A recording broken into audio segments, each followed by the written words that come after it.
All right, so are you ready to dive deep with me today? Always. Because today we're going to be taking a look at 50 journal prompts, and they're designed to help you understand and heal from the mother wound. Okay.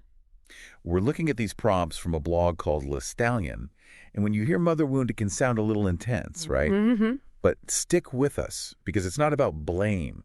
It's more about recognizing how our relationships with our mothers can have an impact on us. Yeah. Even the good parts, Right. can leave these little emotional scars that Yeah. can have an effect on our self-worth, our relationships, and even the way that we approach personal growth. Yeah. So think of this deep dive as like a starting point. A jumping off point. Yeah, for reflection, and not like a replacement for therapy or anything like that. But, Yeah. as we go through this, remember to be kind to yourself. Yes. It's all about understanding, Exact. not judgment. Yeah, what's so fascinating about the mother wound is that a lot of people have trouble recognizing that it exists. We're often taught to see our mothers as perfect, but the reality is that every relationship, even the most loving ones, has its issues. And this blog doesn't shy away from those. It really jumps right in. Okay, so you're saying the blog kind of gives us a roadmap for exploring all this? Yeah. It's broken down into sections Okay. to help us Yeah. navigate this complex topic. Okay, so the first section is called Understanding Your Relationship with Your Mother. Yes.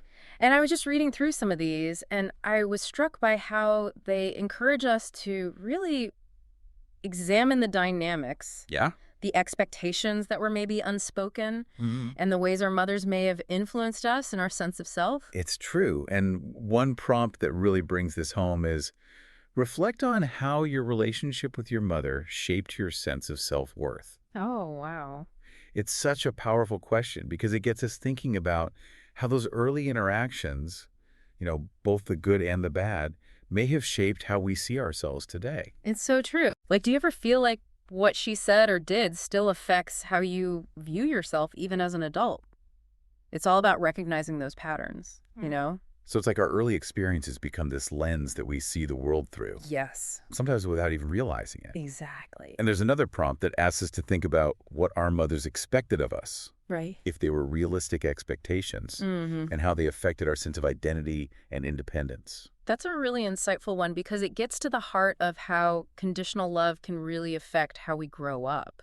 Right. If we felt like we always had to meet certain expectations to earn our mother's love or approval, Right. it can make us feel insecure and afraid of not being good enough. And that can follow us our whole lives. It's true. It's like we're constantly trying to get that validation even if we don't realize it. Exactly. It can come out in our relationships, our jobs, even how we take care of ourselves. Absolutely. And that's why I think this first section is so important. It's like laying the groundwork to understand how those early patterns might still be affecting us today. Right. Without that awareness, it's tough to move on and heal. So it's all about awareness. Yes. It's like shining a light on things. Yeah, bringing those things into the light so we can understand their impact. Exactly. And once we've started to do that, Okay. we can move into the next set of prompts, which is all about exploring our emotions and beliefs. Ooh, this is where it gets juicy. This is where things get really interesting. I know. I was just reading this. It's about digging a little deeper, Okay. uncovering those deeper layers of emotion and belief that could be driving how we act and the patterns we repeat. And that's where it gets hard, right? It can be. Challenging those deep-seated beliefs. Yeah, one prompt that I think is really powerful in this section is write about any negative beliefs about yourself that you might have developed because of your relationship with your mother. It's about figuring out those core beliefs, the stories we tell ourselves that could be holding us back. How do we even begin to dismantle those beliefs? Well, the first step is realizing they might not even be true. Right. They often come from our childhood experiences and how we saw things back then, not from reality. Once we can start to see them as stories we've made up, not absolute truths, Okay. then we can question them and challenge their power over us. So creating a little space. Exactly. See them as separate. Separate from who we really are. Right. And then what? It's like when you step back from a painting and you realize it's just one interpretation, not the whole picture. I love that. And once you have that distance, you can ask yourself, is this belief helping me? Is it helping me create the life I want? And if it's not? You can let it go. Wow. And that's where the work comes in, right? That's where the real work begins. It's not just about knowing, it's about taking action. It's about shifting those beliefs, creating new ones that are more empowering. Exactly. And a big part of that is having self-compassion. Yes. Another prompt asks us to think about whether we blame ourselves for problems with our moms. Well, that's a big one. This can be huge, especially if we grew up feeling responsible for how our mom felt. But this prompt encourages us to separate responsibility from guilt in our relationship with her. That's a really important It difference. is. We may have played a part in some things, Mm-hmm. but we weren't responsible for her feelings or her choices. Right. And realizing that can be so freeing. It can feel like a weight has been lifted. Right. And it creates space for forgiveness, both for ourselves and maybe even for our mothers. This isn't about saying what happened was okay. Yeah. It's about letting go of the pain so we can move forward. Choosing peace over pain, freedom over being stuck, you know. It's not always easy, especially when the wounds are deep. You're right. Healing takes time. It's not a straight line. Right. But these prompts are a starting point, a guide for this journey of self-discovery and transformation. So we've talked about understanding our relationship with our mothers Yes. and exploring the emotions and beliefs that come from those experiences. Mm-hmm. But where do we go from here? How do we actually heal? That's a great question, and that's where the next set of prompts comes in. Okay. They're all about moving towards healing, embracing self-love and growth, and letting go and moving forward. Okay, so these prompts actually bridge the gap between knowing and doing. They do. Okay. I'm ready. Let's dive into those. Sounds good to me. So one of the things that really stands out to me in these next sections is the focus on self-love Yeah. as a foundation for healing. It's not just about understanding the mother wound, you know? Okay. It's about learning to love and accept ourselves, even the parts we don't like. That's so important. And I think for a lot of us, our sense of self-worth has been affected by our relationships with our mom. Right. You know, we internalize those critical voices, those messages that we're not good enough. Mm-hmm. And it makes it so hard to love ourselves. It really does. And there's a prompt that gets right to that. Oh, which one? It says, write about how you can embrace self-love as a way to heal from the wounds of the past. What does self-love look like for you? I like that. It's about getting specific. Okay. You know, identifying things we can actually do to take care of ourselves.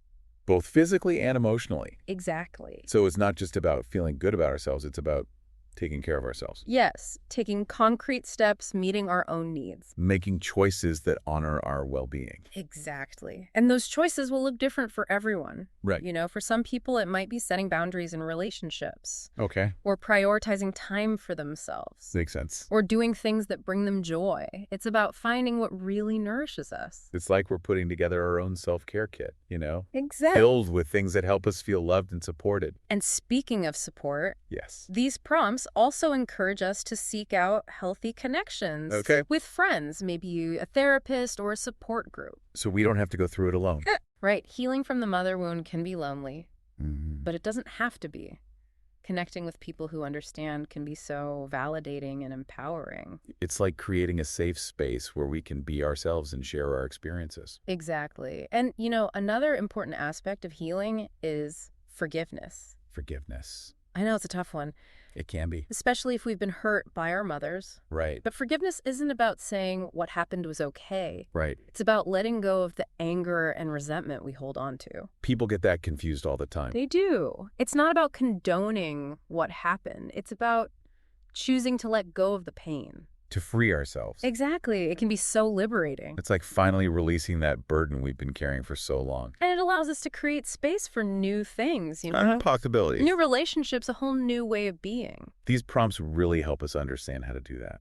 They do. And one that I find particularly helpful, Which one? it asks us to think about what healing from the mother wound actually means to us. Okay. What would a healed relationship with our mother look like? And I think it's important to remember that healing doesn't always mean making up. Right. Sometimes it's about finding peace within ourselves, no matter what the relationship with our mother is like. That's so true. We may never have the relationship we want with our moms, Mm-hmm. but we can still find healing and wholeness on our own. Absolutely. And sometimes that means creating distance. Setting boundaries. Yes. To protect ourselves. So it's about defining what healing looks like for us. Yes. And honoring that journey. On our own terms. And you know, one of the most beautiful things about healing from the mother wound What's that? is that it affects more than just us. What do you mean? It impacts our relationships, our families, even our communities. That's what makes it so powerful. It's like we're breaking a cycle, you know, creating a more positive legacy. for ourselves and for future generations. And speaking of future generations, These prompts also ask us to think about how our future relationships can be shaped by our healing, especially if we become mothers ourselves. it's about breaking those unhealthy patterns and creating healthier ways of relating. It's about becoming the mothers we wish we had had. Not just for our kids, but for ourselves too. Exactly. It's about embodying those qualities of love, acceptance, and emotional availability that we may have missed out on. That's a beautiful goal. And it speaks to the power of healing, you know? It does. It's not just about fixing what's broken. Right. It's about creating something new, something better, something that can make a difference. And that brings us to the final section of prompts, which focuses on letting go and moving forward. Okay, so this is where we put it all together. This is where the rubber meets the road, you know? I'm ready. Let's dive in. Okay. Okay, so we're in this final section now. Letting go Mm-hmm.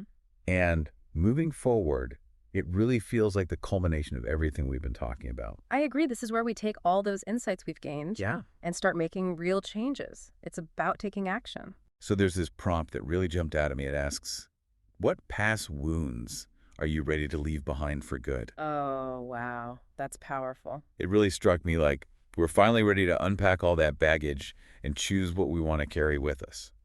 You know, It highlights the fact that we have a choice. we do. We don't have to be defined by those wounds. Right. We can decide which ones we want to heal and let go of. So it's not about pretending they didn't happen. No. It's about acknowledging them and then making a conscious decision to move on. to reclaim our power and make space for new things. Exactly. And there's another prompt that asks, how can you keep moving forward even if the past still feels heavy? Mm-hmm. It's like acknowledging that healing isn't always easy or straightforward. It's not a straight line, No, you know. there are going to be bumps along the way, Setbacks times when those old wounds come up again. but we just have to keep going, Keep moving forward even when it's hard. one step at a time. Exactly like we're building something new brick by brick. Yeah, and sometimes we drop a brick. That's okay. Yeah, but we just pick it up and keep building. Right. And these prompts offer some really practical advice on how to do that. They talk about coping mechanisms and self-compassion and getting support when we need it. Speaking of support, there's a prompt that asks, who are the people in your life who support your healing journey? Oh, that's a good one. Reminds us that we're not alone in this, We don't have to do it all by ourselves. right? There are people who care about us and want to see us heal, They're there to listen, offer a shoulder to cry on. encourage us. It makes a world of difference having people like that in our lives. It really does. And it's not just about receiving support either. What do you mean? It's about giving it to connecting with others who are going through similar things. Yeah, we can offer each other empathy and understanding. A sense of shared humanity. It's like we're creating this web of healing together. That's beautiful. It really speaks to the ripple effect that healing has. You know, What do you mean? when we heal ourselves, we heal those around us, And it can even be passed down to future generations, breaking those cycles of pain. creating a more loving world. You know, as we've been talking about these prompts, I keep thinking back to that question you asked earlier What was that? about imagining our future selves free from the weight of the mother wound and what advice they would give us. Oh, yeah. What comes to mind for you? I think my future self would say, be kind to yourself. Healing takes time, and celebrate every victory, no matter how small, and never give up on your dreams. You are worthy of love and happiness. That's beautiful. And it resonates with me so much. I think my future self would also say, trust your intuition. Listen to that inner voice you have. And don't be afraid to ask for help when you need it. Vulnerability is a strength. I love that embracing all of ourselves, the good and the bad, and knowing we're perfectly imperfect. It's about the journey, not the destination. Right. There will be ups and downs, but the Mhm. important thing is to keep moving forward with love and compassion. Beautifully said. It's been such a pleasure exploring these prompts with you and with our listeners. Me too. And it's inspiring to see the wisdom and resilience in our community. Remember, you are not alone on this journey. Keep exploring, keep healing, keep believing in the power of self-love. And until next time, keep diving deep.